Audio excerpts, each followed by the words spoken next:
আসসালামু আলাইকুম। এটিএন বাংলা সংবাদে সবাইকে স্বাগত জানাচ্ছি ফাতিহা শাফি। উদ্ভাবনী চিন্তার শক্তির মাধ্যমে তরুণদের সমাজ বদলে দেওয়ার আহ্বান জানিয়েছেন প্রধান উপদেষ্টা ডক্টর মোহাম্মদ ইউনূস। কাতারের রাজধানী দোহায় কাতার বিশ্ববিদ্যালয়ে 3-0 তত্ত্বের উপর আয়োজিত অনুষ্ঠানে বক্তৃতাকালে তিনি বলেন, বর্তমান প্রজন্মের তরুণরা বিশ্বের সেরা এবং সবচেয়ে শক্তিশালী প্রজন্ম। মেধাকে কাজে লাগিয়ে এই প্রজন্ম পুরো বিশ্বকে বদলে দিতে পারে বলে মন্তব্য করেন প্রধান উপদেষ্টা।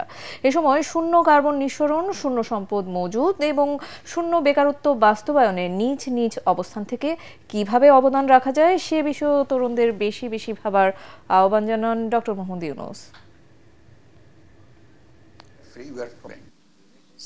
All you have to do, shift it. Just one simple shift, everything can change. Instead of doing business to make money for myself, making myself richer and richer, I have said that there's another path. It's a choice for you, anyway. I can do business to make myself rich. I can do business to solve all the problems of the world.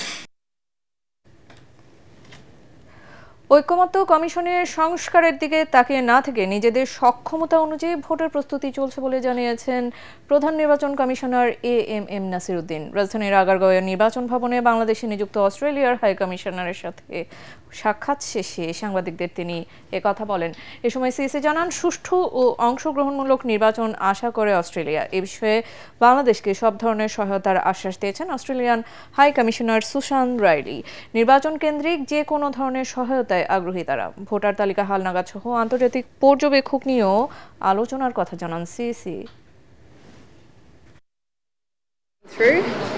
As it moves towards open, free and fair elections, Australia stands by Bangladesh and we continue to work with you as best we can to support your. যেগুলো আমাদের ক্ষমতার মধ্যে আছে, আমাদের ইলেকশনের আগে যেগুলো আমরা প্রয়োজনীয় মনে করছি বা করা সম্ভব মনে করছি, we are working on that. প্রয়োজনীয় যত কাজকর্ম আছে ইলেকশনের জন্য সেগুলো আমরা করার জন্য উদ্যোগ নিয়েছি এবং we are seriously working on those areas.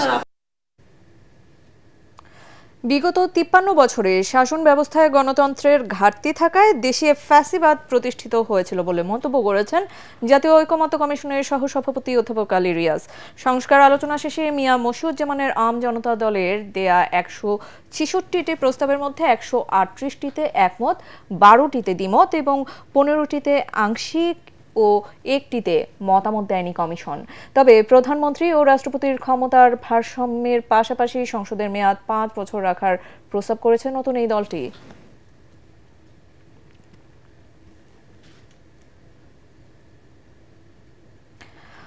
অন্তর্বর্তী সরকারের নমনীয় নীতির কারণে স্বৈরাচারের দোসররা আদালতে দাঁড়িয়ে হুঙ্কার দিচ্ছে, যা জাতির জন্য অশনি সংকেত বলে দাবি করছেন বিএনপির সিনিয়র যুগ্ম মহাসচিব রুহুল কবির রিজভী। নয়াপল্টন কেন্দ্রীয় কার্যালয়ের সংবাদ সম্মেলনে তিনি অভিযোগ করেন, অবৈধ টাকা ব্যবহার করে আওয়ামী দোসররা ষড়যন্ত্রের জাল ছড়িয়ে দিচ্ছে, আর যারা ঘোলা পানিতে মাছ শিকার করতে চায় তারাই এদের সহযোগিতা করছে।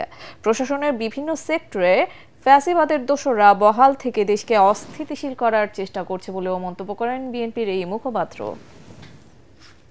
শাহজাহান খান গংরা আদালতে এসে সরকারকে দেখে নেওয়ার হুমকি দিচ্ছে, আদালতকে ভেঙচি কাটছে, পুলিশকে থোড়াই কেয়ার করছে। হাসিনার দোসররা আসামি হয়েও আদালতে যে অধ্যত্বপূর্ণ আচরণ করছে তা মূলত অন্তর্বর্তী সরকারকে অকার্যকর প্রমাণের এক গভীর চক্রান্ত। ক্রিমিনাল অফেন্স এটা তো দমন করবে সরকারের আইন শৃঙ্খলা বাহিনী, তার যে আইনি যে প্রক্রিয়াটা আছে তারা সেটা করবে। আর ওইটা যদি তারা করতে না পারে, যদি রাজনৈতিক দলকে নামতে হয়, তাহলে তো ওটা হবে নৈরাজ্য।